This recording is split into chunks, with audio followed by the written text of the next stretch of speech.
to the Handsell. I'm Ron Hogan, and I'm at Astoria Bookshop in Queens with Robert Klara. Robert is the author of The Hidden White House. It's a book about the renovations on the White House during the Truman administration, and it's a real eye-opener for those of you who are into American history. For example, I had no idea, Robert, that when Truman came into the White House in '45, it was basically in the condition of a rundown hotel. It was I think it was the architect who called it a rundown Chautauqua hotel. The dichotomy of it was that the public areas on the first floor were always well kept because that's where the tourists went. But upstairs had been neglected for a great deal of time. The Roosevelts had lived there for 12 years at that point. There was a great deal of wear and tear on the floor. And in part because of the Depression and World War II, they deferred maintenance on the house. By the time Bess and Margaret Truman went to tour the floor, they were shocked at the condition of it. It looked like an abandoned building. And what turned you on to this story as something to write about? It started with a photograph. I was doing research for my first book for FDR's Funeral Train, and of course the Roosevelt narrative overlaps with the Truman narrative. And somewhere along the line, I was going through some photographs, and I saw a photo of this shell of a building. Just the exterior walls and a bulldozer driving around inside of it. And I thought, how strange, I wonder what that is. And then I turned it over and saw that it was the White House. And I just couldn't believe that I had never heard that such a project like this had been undertaken. I made a mental note right then, it was probably 3 years ago now. I thought, if I'm lucky, I think I might have found the subject for my next book. Cool. Well, you did, and it's a fantastic read, and I encourage you all to check it out. The way that the Handsell works now is that readers like you, or Bill in New York City, send us lists of books that they've enjoyed, and then my guests and I try to find things for you to read next.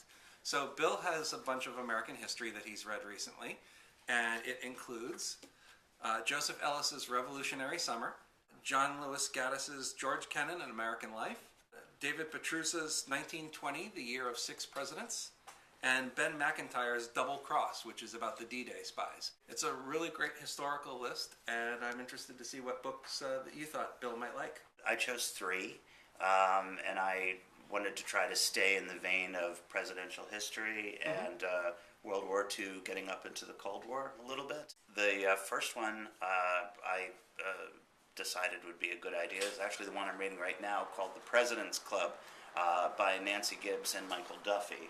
And it's basically a book about how presidents-elect interact with former presidents. It's a club, literally, the author calls it a club, that I never knew existed, because the presumption is that once a president leaves office, he kind of becomes a bit of a social and political irrelevant figure, maybe with the notable exception of President Carter, who pops up in the news all the time. But these authors wrote this amazing story of how former presidents, behind the scenes, interact with the next person in line. And the wonder of the book really is that it explores something that is so obvious but I hadn't considered before, which is that there's simply no training for the job of president. And most of the men who find themselves in the Oval Office after having fought for it so hard invariably come to the realization that they really don't know how to handle a lot of it. And so what ends up happening much of the time is a phone call gets placed to one of the living former presidents, and the plot twists of that is just really incredible, and the book is extremely well written. The other one, go back to World War II. This is extremely popular, A Higher Call by Adam Makos. It's the story of a young B-17 pilot who flies a bombing run over Germany, and his plane is shot to pieces. Half of his crew is dead, and he turns tail to run back across the English Channel, and he sees a German fighter plane coming up. The German fighter plane, of course, was obligated to shoot him out of the sky, but for whatever reason didn't. The German pilot, at the risk of his own life, spared the lives of this American crew.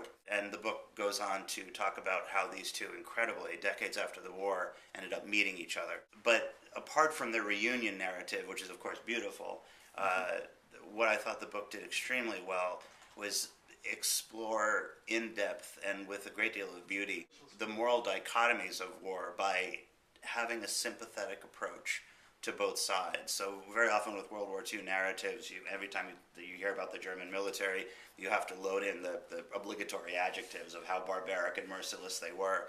The sympathetic portrait of this German pilot I found quite moving, in large part because he was doing what he felt was his patriotic duty, not terribly unlike what the 21-year-old pilot felt that he was doing.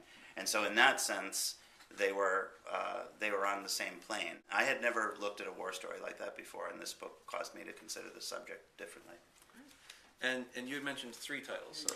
Yes, the third one is, it's so hard to describe this book because I'm not really sure how James Carroll, who's the author, managed to knit all these genres and topics together with the success that he did. It's an American Requiem. It's essentially a memoir, but the span of time that it covers is the Cold War all the way up to Vietnam.